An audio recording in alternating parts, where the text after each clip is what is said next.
we define a person. Consider this for a moment, this word person. Harry Emerson Fosdick once wrote a book called How to Be a Real Person. And this, in translation, means how to be a genuine fake. Because the word person means a mask.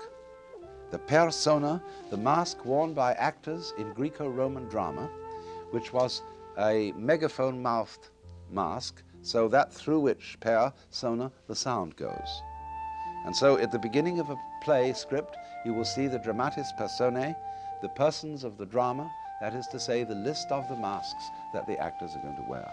But the word has so fallen from its original use that to be a person has come to mean your real identity, your true, sincere, honest self, the person. And we say of someone then, he's a real person. That means he's genuine. But we have confused, you see, the individual organism with the person, with, that is to say, its role. And we have defined the role of the person in such a way that it condemns everybody so defined to perpetual frustration. Now, how is this so? When you are a child, your parents, your peers, your teachers, your uncles and aunts are very anxious to define you. And what they are going to tell you is that you are a free agent. You are responsible. That is to say, you are an independent first cause.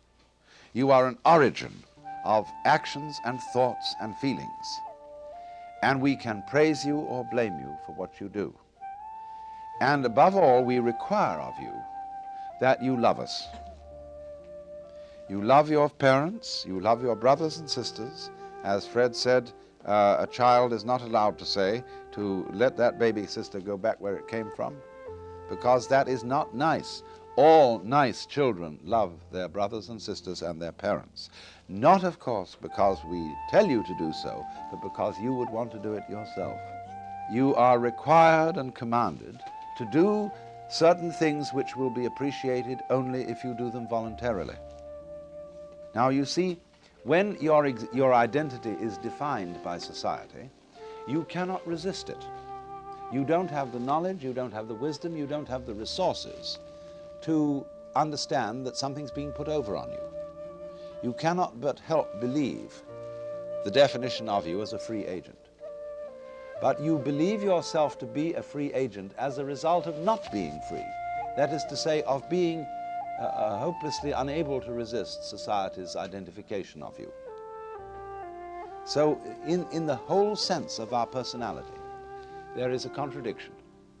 And that is why the sense of ego, of being oneself, is simultaneously a sense of frustration. The feeling of I-ness, so far as most people are concerned, is a feeling of tension between the eyes and behind them.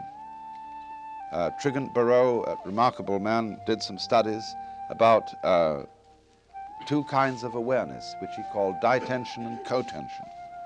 Ditentive is the normal kind of awareness that we have, of being a skin-encapsulated ego, of being separate from the environment, and of confronting an external objective world, of which we are the independent observer. And this myth, he said, goes hand in hand with a physical state, which is a state of tension between the eyes. Then he defined cotension as another form of awareness, which you might call a certain kind of openness, in which you realize that the external world is just as much you as anything inside your skin,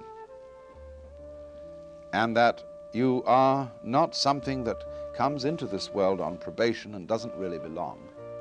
This is, you see, the attitude that we foster in the child, but that you are something not that comes into the world, but comes out of it, in the same way as a flower comes out of a plant or a fruit comes out of a tree.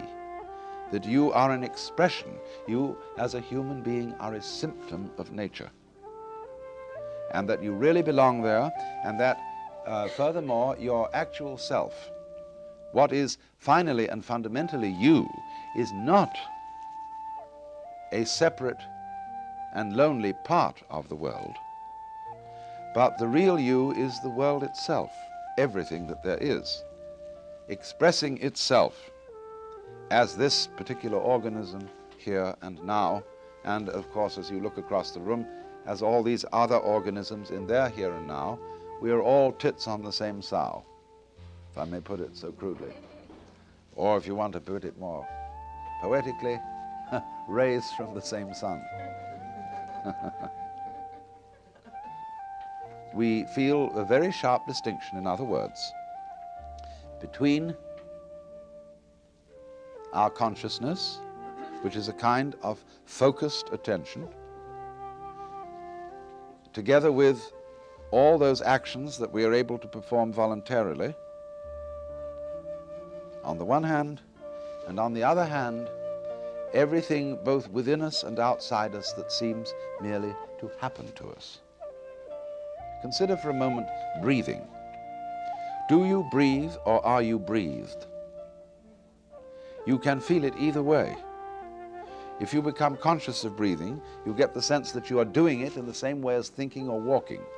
But if you forget about it, it goes on, and you don't have to do it at all. That is why breathing exercises are fundamental in all meditation practices in the Orient, because you can understand through breathing and through the experience of breathing that there really is no differentiation between the involuntary experience and the voluntary experience. But when you set up game rules whereby you identify all that you do voluntarily with you and all that happens involuntarily with the other, with what happens to you, and then you put a gulf between these things, not realizing, and this is the secret that is never given away, that self and other are inseparable. Just in the same way that the front and the back of a coin are different but identical. There's all one coin. So in exactly the same way, the experience of self and the experience of other are mutually necessary. You wouldn't know what you meant by self unless you knew other. You wouldn't know other unless you knew what you meant by self. They are therefore polarities, like north and south pole of a magnet. They're inseparable.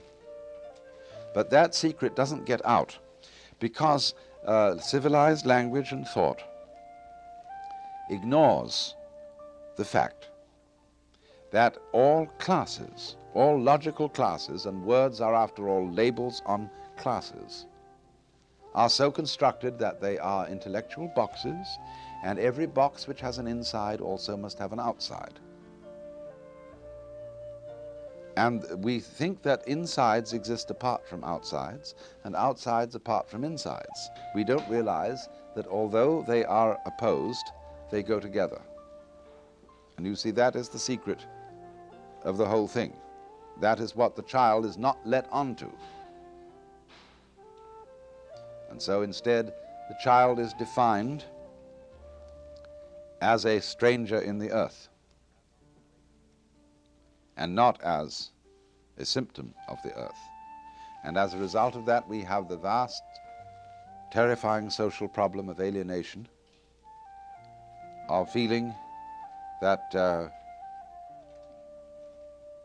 the world outside human skins is unfeeling, fully automatic stupidity, which we have to fight and dominate. Otherwise, it will swallow us up and condemn us to the imaginary terrors of everlasting nothingness.